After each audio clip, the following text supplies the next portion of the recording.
Before the garden bloomed, before Adam drew breath, before the first sin was ever whispered on earth, there was war. Not among men, but among angels. Not in a wilderness or wasteland, but in heaven itself. Revelation 12 speaks of it in haunting symbols. A woman clothed in the sun, a dragon with 7 heads, a child snatched away to safety, and then a battle so fierce it shattered the silence of eternity. Michael and his angels fought against the dragon, and the dragon fought back. But how can this be? How could rebellion rise in the very throne room of God? And why has this celestial war been so often overlooked, softened, or buried beneath layers of allegory? The early church feared to even speak of it. The dragon was not a metaphor, the war was not myth, and what began above now rages here, beneath. In this journey, we will uncover the hidden timeline of that heavenly rebellion, trace the symbols Revelation encoded, and ask the question the councils dared not. What was Satan doing in heaven, even after Eden? To understand the origin of this war, we must begin with the vision that started it all. A woman, a child, and a dragon waiting in silence. Before the throne shook, before Adam fell, before the foundations of Eden were even laid, a vision unfolded that no eye had seen, and yet one that Revelation dared to reveal. A woman clothed with the sun, crowned with 12 stars, stood on the edge of eternity, groaning in labour. Behind her loomed something ancient and terrible, a red dragon with 7 heads and 10 horns, its tail sweeping a third of the stars from the sky. Revelation 12 does not ask us to interpret this as metaphor. It demands we look. It demands we listen. And when we do, the silence breaks with prophecy, and the dragon stood before the woman who was about to give birth, so that when she bore her child, he might devour it. But who is she? And why has this vision been softened by centuries of commentary, its images sanitized in stained glass, while its terror smoulders beneath the surface? Some early church fathers said the woman was Mary, the mother of Jesus. Others claimed she represented Israel, crowned with 12 tribes. Still others whispered she was the church itself, groaning under persecution, giving birth to Christ in every generation. But all three are true in different ways, overlapping like layers of glass in a cathedral window. The child, unmistakably, is Christ, a male child, one who is to rule all the nations with a rod of iron. Echoing Psalm 2, a royal messianic prophecy declared from temple steps and battlefields alike. And yet before he can be touched, he is caught up to God and to his throne. And the woman flees into the wilderness, into a place prepared by God. But stop for a moment. The dragon was there, in heaven, not exiled, not chained, but watching, waiting, positioned. If this child is Christ, if this is the Son through whom all was made, why is the dragon permitted to stand at all? Why is the accuser still allowed to draw near? These are questions few have dared to ask out loud. For many, Revelation has been treated like a fever dream, powerful but disconnected from the rest of the story. But we cannot afford that luxury. Not now. Because this vision is not the end of a tale, it is the beginning of a war. A war older than humanity, hidden beneath ink and icon, cut from the commentaries that feared its implications. We were never meant to read Revelation 12 as abstract poetry. We were meant to see it as an origin, and what it reveals has the weight of a sealed verdict and the sound of swords unsheathed. The dragon, described as having 7 heads and 10 horns, is no random beast. These are symbols of dominion and completeness, crowns of counterfeit rule. In Isaiah 27, the prophet names him plainly: Leviathan, the fleeing serpent, Leviathan, the twisting serpent, the dragon that is in the sea. This is not only Satan, this is a cosmic pretender, one who once walked among the sons of God, whose wings once cast shadows on the high places. Think about that. He was once permitted to enter heaven's court, once trusted to walk amid flame and throne.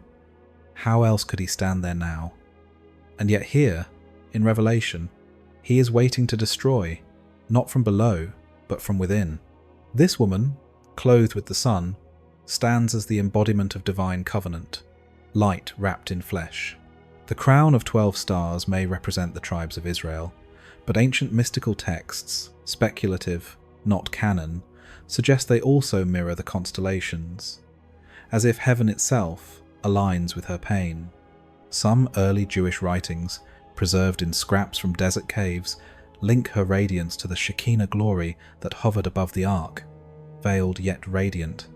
These fragments were once debated, then shelved, then sealed behind monastic walls. And her fleeing into the wilderness is no passive retreat.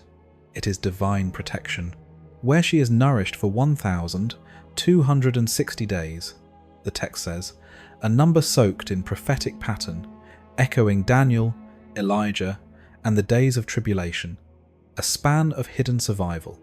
Could it be that this war, this standoff between child and dragon, is the true trigger of all that follows? Could it be that the entire narrative of salvation, history, every plague, every prophet, every martyr's cry, is downstream from this moment? And if so, why is it not taught? Why is it not placed at the centre of our understanding of heaven's story? You were raised to believe that rebellion began with Adam, that the fall of man was the first crack in perfection. But what if that's only part of the story? What if the first war was not waged on earth at all, but in heaven? What if the enemy we face today did not rise from shadows, but fell from glory? A being once luminous, now seething with hunger, standing before the womb of redemption itself. This is not abstract. This is real. And if this vision is real, then something unimaginable follows. The dragon was not yet cast out. The war had not yet begun. The child is caught up, the woman escapes, and heaven still allows the dragon to stand. For now, but not for long, because someone else rises. Another figure. Not the judge, not the father, not the son, but the sword at the throne's side, the enforcer of verdicts, the commander of heaven's host, the one whose name means who is like God. Michael. And when he stands, the sky itself begins to burn. Let us go there now, to the moment when heaven's patience ends and Michael draws his sword. But before we continue, subscribe and let me know where you're listening from in the comments. Now, Michael the Archangel does not speak, he does not plead, he rises. That is how Revelation describes him, not with speeches or prophecy, but with action. Revelation 12. 7 says simply, "Then war broke out in heaven. Michael and his angels fought against the dragon." Few pause on that phrase. Fewer still ask what it means that war could erupt in a realm of perfection. But here we see it clearly. Before the creation of mankind, before Adam was shaped from the dust, heaven was not silent. It trembled, not from rebellion alone, but from justice long delayed. Michael is not named as judge. He is not the voice from the throne. He is heaven's response. The sword unsheathed, the verdict made flesh. But who is he really? This is not the first time his name appears. In Daniel 10, we see him called the Great Prince who stands over God's people. In Daniel 12, he rises again during a time of global distress, to deliver those whose names are written in the book. Jude 1:9 gives us a glimpse into a strange confrontation, Michael disputing with Satan over the body of Moses. Think about that. The most mysterious burial in all of Scripture, and Michael is the one defending it. Why? Why not Gabriel, who speaks to prophets and announces the Messiah? Why not a host of nameless angels? Why always Michael, when justice is on the line? Some church fathers believed Michael was more than an angel, a Christophany, a pre-incarnate manifestation of Christ himself. Others fiercely disagreed, arguing that Michael was created, an exalted archangel, but never divine. In apocryphal texts like 1 Enoch, he is named as the chief of the holy angels. the one who intercedes for humanity and binds the rebellious watchers. Yet, even that book, banned from most Western canons, leaves his full identity cloaked in mystery. And perhaps that mystery was no accident. Over time, Michael's name faded from liturgy. His sword was dulled in sermons. The ancient titles, Commander, Enforcer, Protector of Israel, were scattered, fragmented, buried in dust-heavy monasteries, and Eastern scrolls never translated. One by one, they were smudged from the record. But Revelation does not forget him. When the dragon stands poised to devour, it is Michael who rises. And here's the detail many overlook. God does not cast the dragon out himself. The voice from the throne does not shatter the rebellion with a single breath. Instead, heaven authorizes Michael. He is not the judge, but the executor of divine justice. The courtroom has spoken, the sentence is ready, and Michael is the sword. Imagine the moment. Heaven's silence breaks. Angelic hosts line the perimeter of the throne room, their eyes fixed not on the dragon, but on the one who now steps forward. Michael's armour bears the scorch marks of ages past. His blade, though not raised yet, hums with unseen fire. He has waited for this. For millennia he stood guard over Israel, rebuked principalities, and held the line against celestial treachery. But now the line is gone. The time for defence has passed. As he lifts his sword, a memory crosses his mind. The hush before Moses' death, the shadow of Satan approaching. The moment he stood between accusation and burial, that memory hardens him. The dragon does not plead innocence. He knows what he is. So does Michael. And still, in that final second, there is a pause, not of mercy, but of grief. Because what is being cast out is not only a being, but a former brother. And heaven will never be the same. We were never meant to see this part, but the scriptures leave it in place, tucked behind the symbolism, layered in thunder. Revelation 12:8 says, "But he was not strong enough, and they lost their place in heaven. The dragon and his angels, exiled, not metaphorically, not as a symbol, but as a cataclysm." And that word, place, is critical. It means Satan had one. He once belonged. Before he fell, he stood in the presence of God. And Michael, though loyal, had to watch him rise through the ranks. We cannot imagine that grief. The war in heaven was not just violent, it was intimate, personal, judicial. This was not rebellion in the way we understand it. It was litigation turned to violence, accusation turned to war. And Michael's sword was not swung in vengeance, it was swung in obedience. That detail matters. Because if heaven had to be cleansed, if justice required action even before humanity was born, then our world did not inherit neutrality. It inherited aftermath. The battlefield of Eden was not only a garden. It was ground zero for a war already in motion. And here we must pause, because something in us resists this. We want heaven to be untouched, sterile, the place untouched by pain or strife. But Scripture never describes it that way, not before Christ's triumph. Until then, even the heavens were vulnerable. Even the stars could fall. You were raised to picture angels with trumpets and wings, but the Bible gives us something else. A warrior called Michael, a sword raised, not against flesh, but against spiritual rebellion, and a verdict that thundered before mankind ever spoke. But if Michael cast the dragon down, the question that haunts us is this: where did the dragon land? Revelation answers it with chilling clarity. Woe to the earth and the sea, for the devil has gone down to you. He is filled with fury, because he knows his time is short. The war has shifted realms, and our world has become the battlefield. But before we see what that fury looks like, we must ask the question few dare voice: why was Satan still allowed in heaven for so long? And why did heaven delay his expulsion until Christ had come? The answer lies not in power, but in law. And the next revelation will shake everything we assumed about the nature of evil. Satan did not begin as a serpent in the garden. He began as a voice in the courtroom of heaven, not as a rebel brandishing weapons, but as an accuser bearing evidence. And for a time, heaven allowed it. In Revelation 12:10, John hears a cry from heaven at the moment of Satan's downfall. The accuser of our brothers and sisters, who accuses them before our God day and night, has been hurled down. That phrase, day and night, is not poetic exaggeration. It is legal terminology, the rhythm of courtroom cycles in ancient Israel. This was not interruption. It was occupation.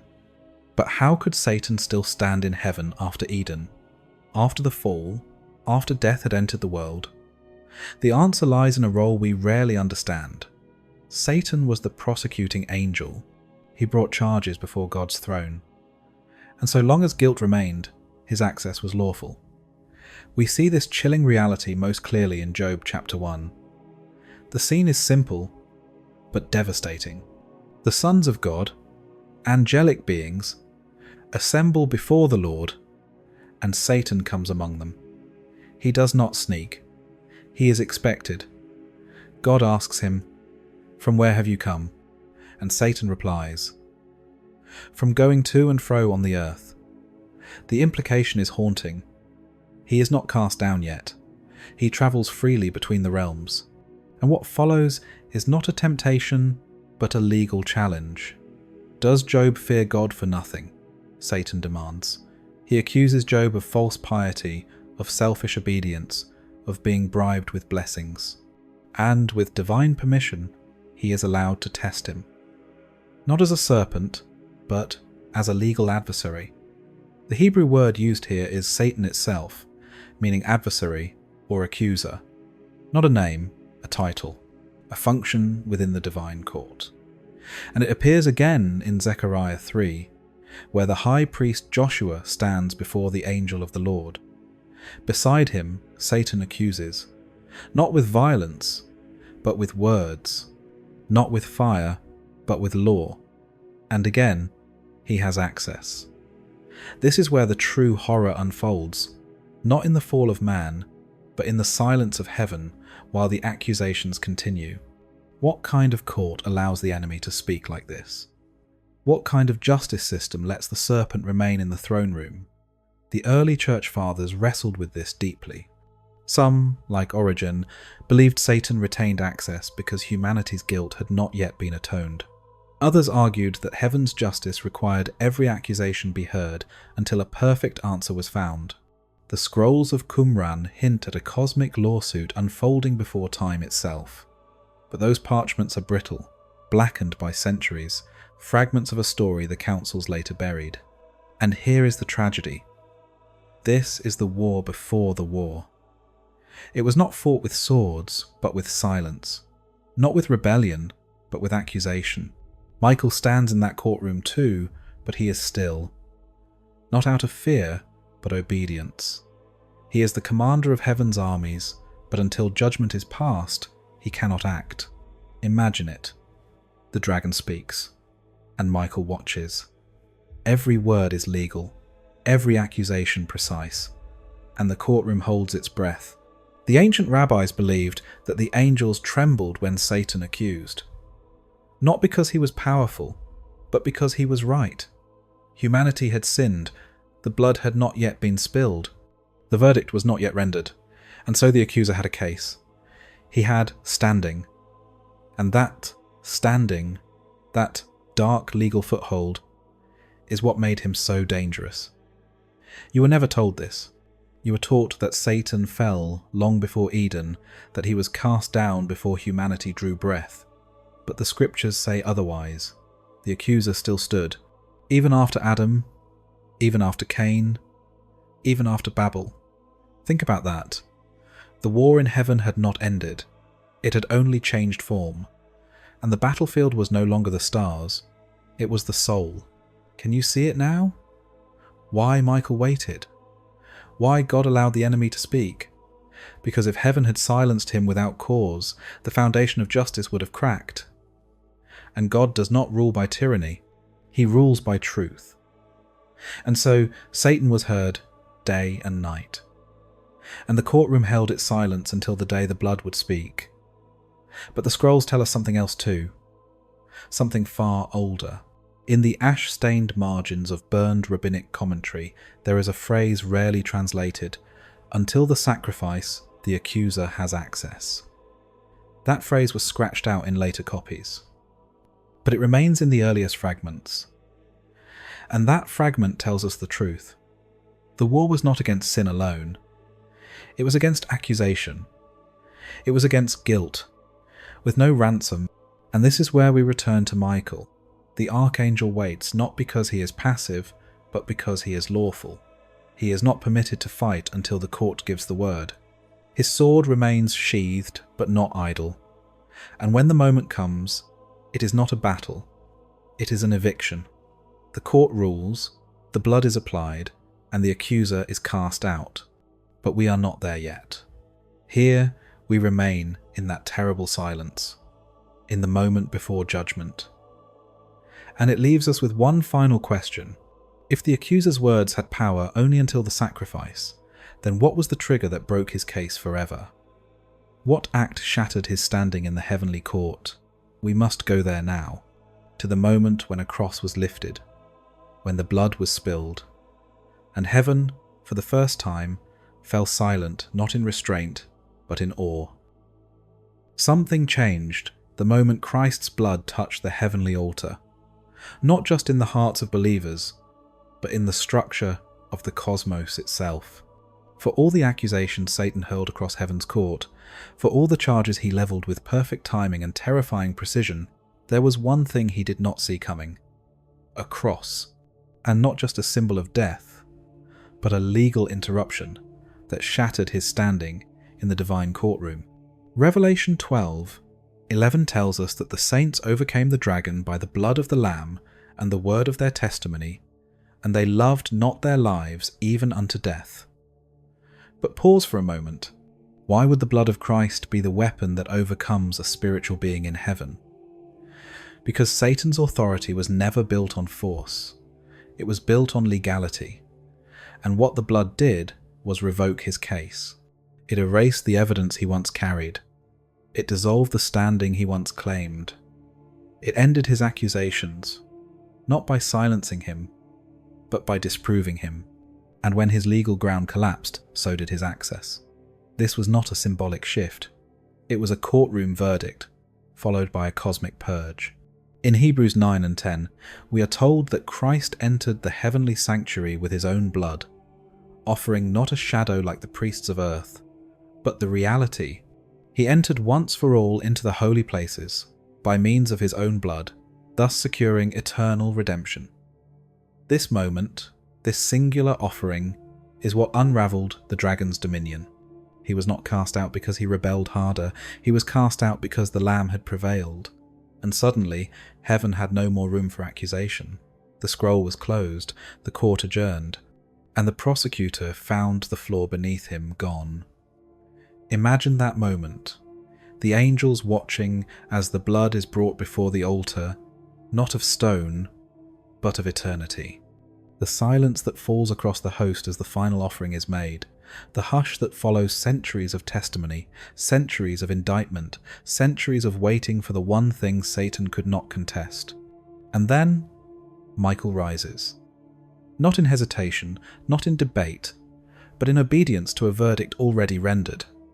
The time for defence is over. The sword that had waited in patience is now unsheathed, and the dragon who once stood in heaven finds himself hurled from it. This was not rage. It was execution. It was heaven performing the ruling of its own court. And yet this decisive moment, this cosmic upheaval, has been veiled in our traditions. Few sermons speak of it. Few paintings capture it. It is as if the councils that guarded orthodoxy chose silence here. And perhaps they had reason. For this war did not reveal Satan's power. It revealed his dependence. He needed guilt to remain. He needed sin to endure. And when the atonement was applied to the record, his leverage vanished. Do you see the brilliance of it? God did not defeat Satan by overpowering him. he dismantled the system he used. And in doing so, he upheld justice without compromise. The early fathers hinted at this mystery. Athanasius wrote that the cross was not just a payment, but a legal cancellation, annulling the handwriting of ordinances that stood against us.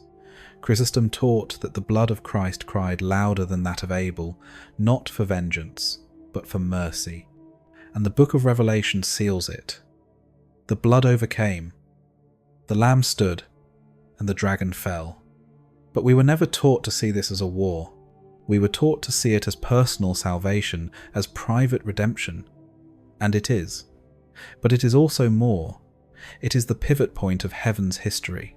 The moment when a crucifixion on a Roman hill shook not just the earth, but the cosmos. And all of it, had been prophesied. Isaiah saw the suffering servant, bruised for our iniquities. Zechariah saw a fountain opened to cleanse sin and impurity. And Daniel, in chapter 7, saw one like a son of man brought before the Ancient of Days, given dominion and glory and a kingdom. That scene, often read as future, may in part describe this very moment, the enthronement of Christ after his sacrifice, the declaration that he alone has authority to judge, and the quiet terror that follows in the heart of the dragon.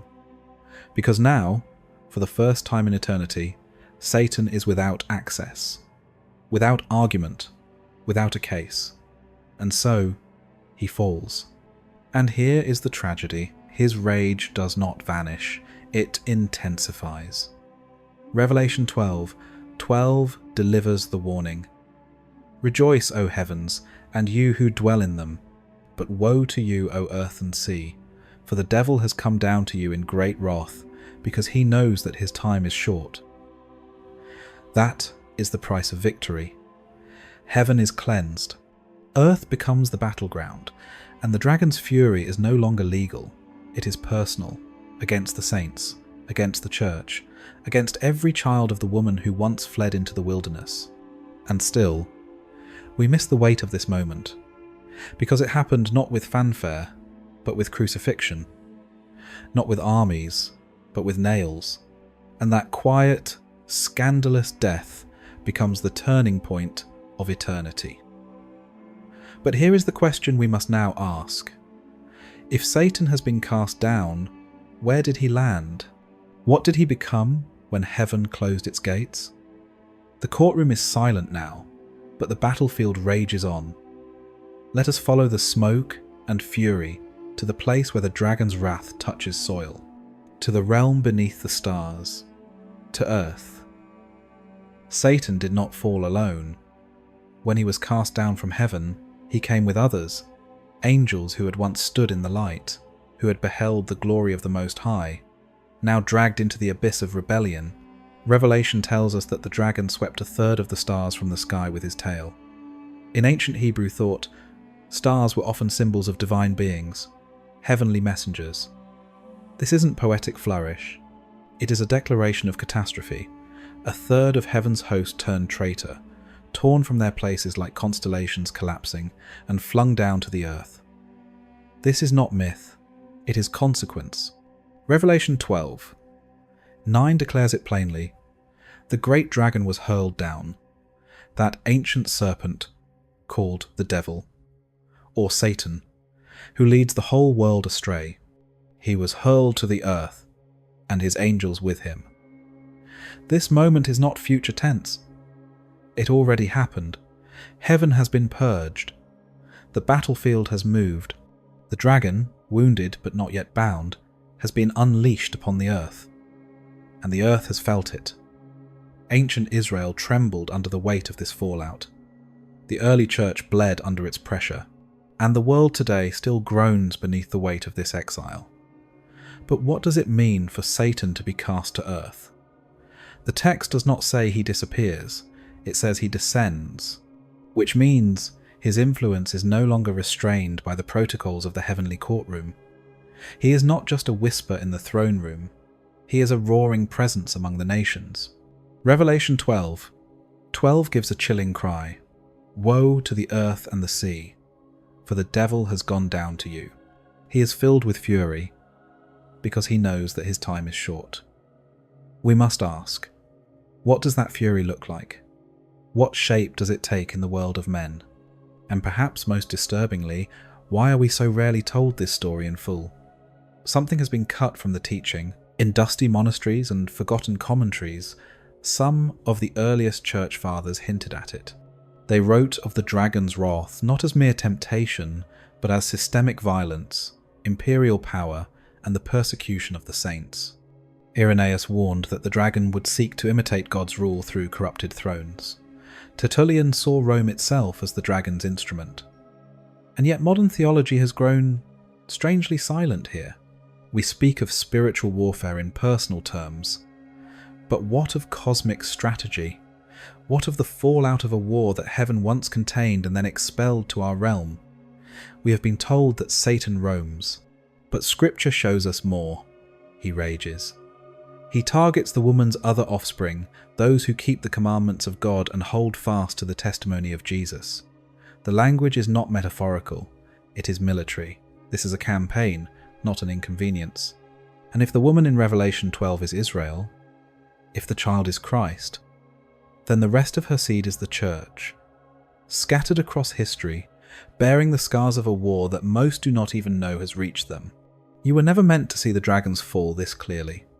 The images were buried beneath allegory, softened in the songs of modern piety. But they are there, etched in scripture, echoed in blood. From Nero's fires to the guillotines of revolutionary France, from the arenas of Rome to the concentration camps of the 20th century, the fury of the cast-out dragon has worn many masks, and each time it has targeted those who bear the mark of obedience and testimony. This is not paranoia, it is prophecy. Revelation 12:17 states it without ambiguity. Then the dragon was enraged at the woman, and went off to wage war against the rest of her offspring. This is the shape of our world, one foot in heaven's promise, the other in a battlefield we did not choose. But how do we fight a war that began before the foundations of the world? How do we resist an enemy who knows the throne room better than we do? The early church had an answer. Not in swords, but in scars. Not in conquest, but in confession. And yet even that answer has been dulled by time. Martyrdom has become metaphor. Testimony has become slogan. But when the dragon falls, he does not bring temptation alone. He brings terror. He brings empire. He brings imitation. The saints overcome him, not by force, but by the blood of the Lamb and the word of their testimony. But we are not there yet. We are still in the middle of the fury, and the fury is growing. Can you feel it? The systems that silence truth, the powers that bend toward corruption, the pressure to compromise. It is not random. It is calculated. It is ancient. And it is very, very personal. The dragon has fallen, but the war is not over. It has simply changed arenas. And now the eyes of heaven watch not from above, but from within the cloud of witnesses. And they ask, will we stand? Will we overcome? Because the next move belongs to us. But to understand how we resist, we must understand what overcomes. And that takes us to the weapons of the saints, not forged in fire, but in blood and word. Let us go there now. The battlefield has shifted, but the victory still waits. They overcame him by the blood of the Lamb, by the word of their testimony, and by not loving their lives unto death. These words from Revelation 12:11 are not poetic abstractions. They are battle tactics. They describe the weapons forged not in celestial armories, but in the torn bodies and unbroken voices of saints who chose death over denial. And what makes this strange verse even more shattering is that it appears directly after the war in heaven. It is as though the battle that Michael began with sword and fire, the martyrs continued with silence and blood. This is not a metaphor. This is war by other means. But what does that look like? And why was testimony powerful enough to overcome a dragon? To understand this, we must walk into the Colosseums of Rome, the prisons of Carthage, the execution grounds of Antioch, and the hidden caves where songs were sung in the dark. Because what Revelation shows us is not that heaven won the war and we were spared. It shows that heaven won and we were enlisted. There is a truth buried in the wax-stained parchments of early martyr records, something the church today rarely teaches. Martyrs were not victims, they were warriors. Every blood-soaked testimony was a blow against the accuser. Every refusal to recant was a strike in the name of the Lamb. But here's what few modern sermons remind us. This was not a spontaneous uprising of pious individuals. It was a divine strategy, and it began where the war in heaven left off. You see, when the dragon was hurled down, he turned his fury toward the woman's offspring, those who obey God and hold to the testimony of Jesus. That testimony is not just belief. The Greek word is martyria, the root of our word martyr.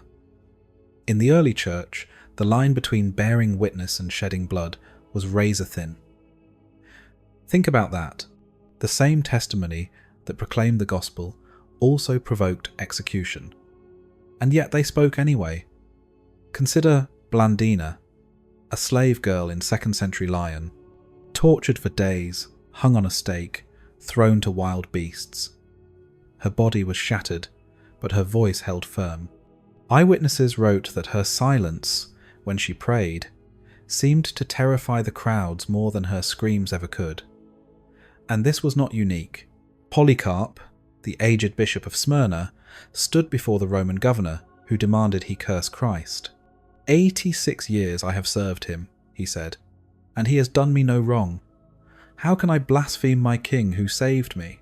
When they burned him, witnesses said the flames curled around him like a sail in the wind, refusing to touch his body until the executioner drove a dagger into his chest.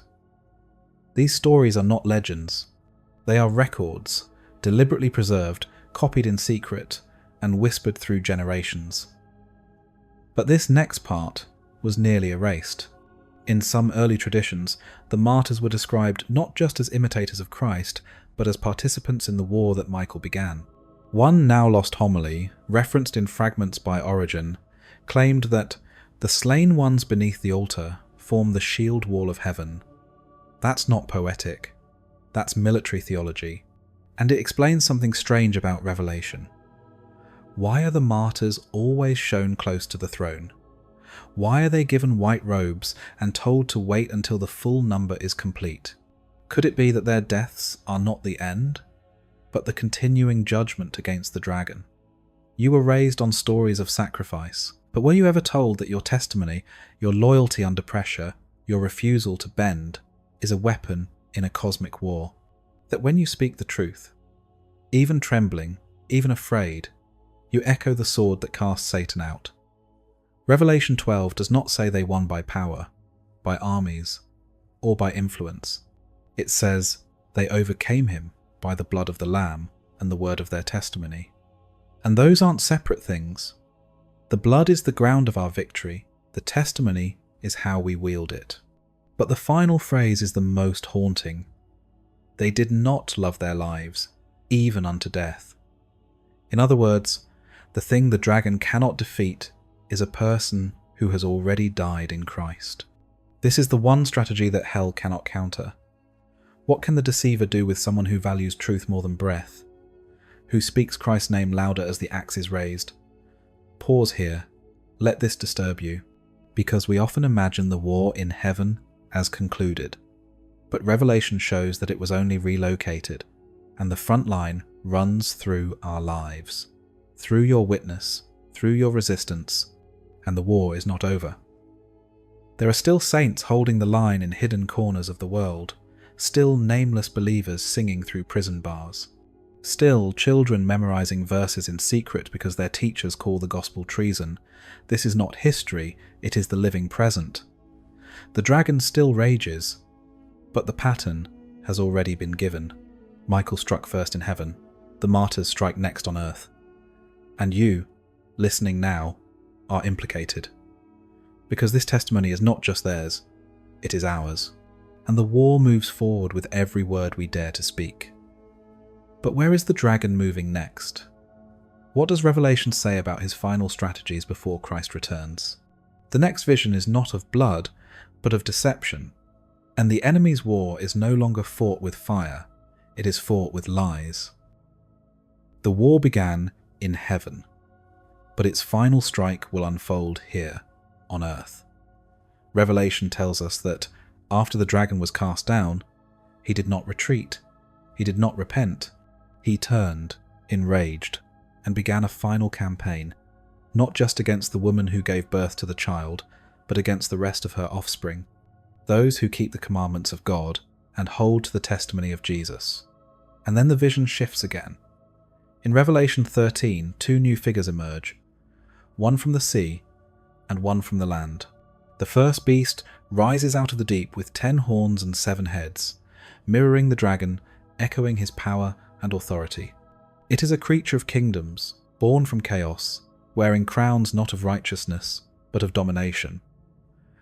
The second beast looks harmless, like a lamb, but speaks with the voice of the dragon.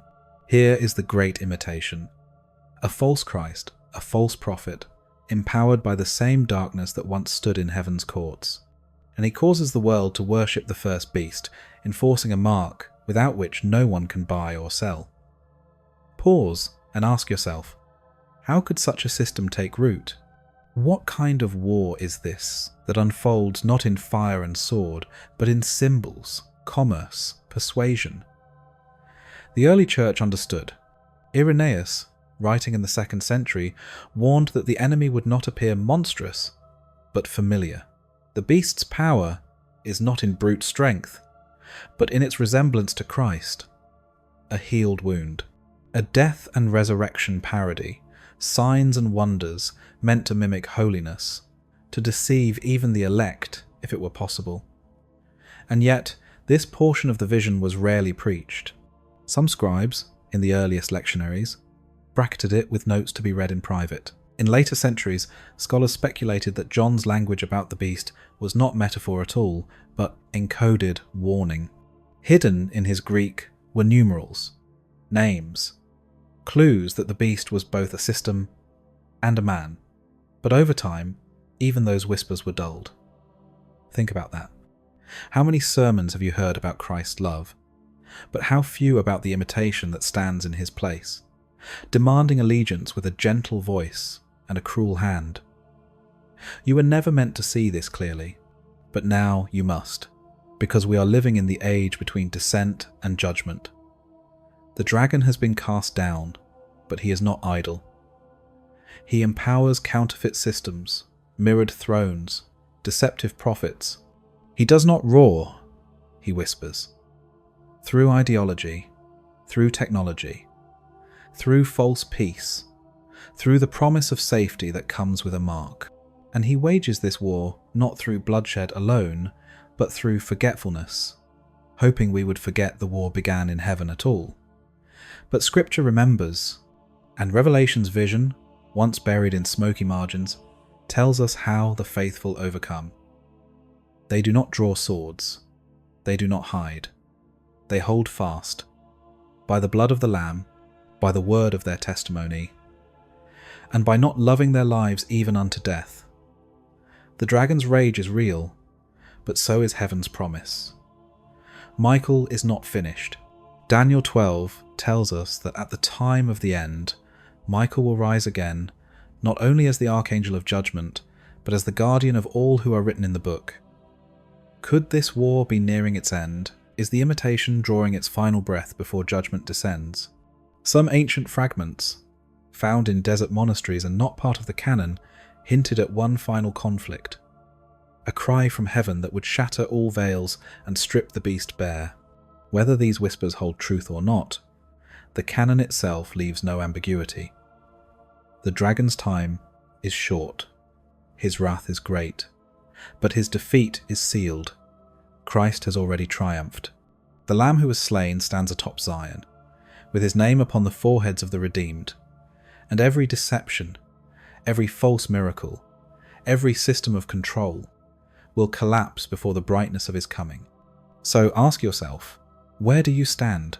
What voice are you following? You were raised in a world shaped by veiled powers, but you were not born to bow to them.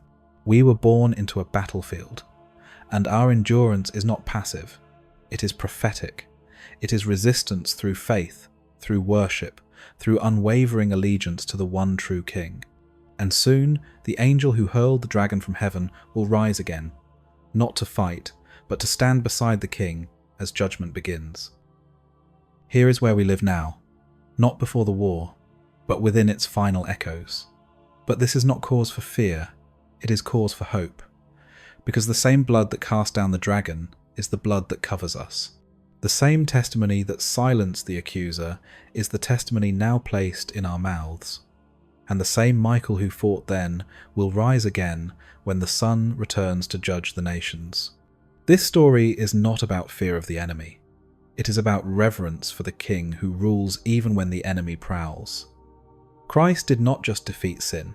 He closed the mouth of the accuser. He disarmed the darkness. He revealed that even the fiercest rebellion cannot overturn the purposes of God. So we do not tremble. We worship. We stand in awe of a God who let the dragon roar only long enough to reveal the power of the Lamb. And we live now, not as victims of the war, but as those who know its end. Christ has triumphed, the serpent is fallen, and heaven's peace will not be shaken again. If this journey stirred something in you, do not let it vanish in the noise. There are more whispers hidden in Scripture's pages, waiting to be uncovered. Stay with us. Subscribe. Listen closer, and keep walking this narrow road between thunder and silence. I look forward to seeing you again.